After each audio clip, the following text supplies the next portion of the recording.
ఈ వీడియోలో చూస్తున్న మొక్కలని వంకాయ మొక్కలండి. అవి మంచిగా పూత పూసినాయి. వంకాయలో స్పెషల్ ఏంటంటే ప్రతి ఒక్క పూత ఖాతాగా మారుతుంది. అదే వంకాయలో ఉన్న అద్భుతమైన స్పెషాలిటీ. ప్రతి ఒక్క పువ్వు వంకాయగా మారుతుంది. ఇక్కడ చూస్తుంటే ఇది మునగ చెట్టు అండి.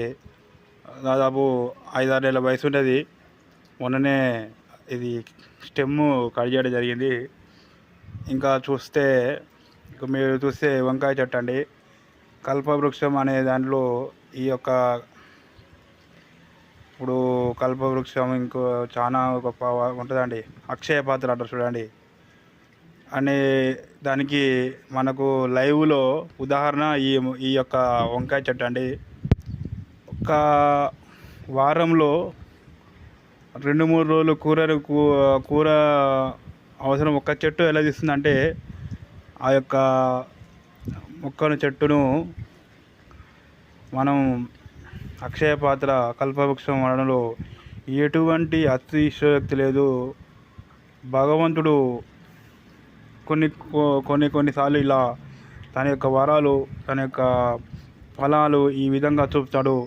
ఈ యొక్క వంకాయ మొక్కను చూస్తే అదే అనిపిస్తుంది.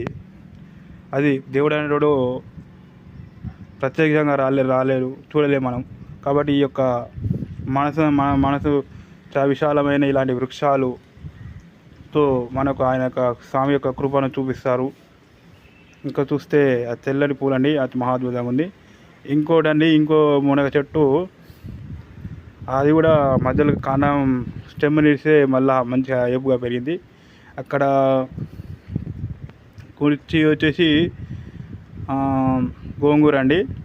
మామూలుగా మొక్కలు కానీ ఈ యొక్క ఏపుగా పెరగడం వల్ల ఒక 10 గల మొక్కలోనే ఒక పెద్ద తోటలో వేసేంత ఆకుకూర వెళ్తుంది.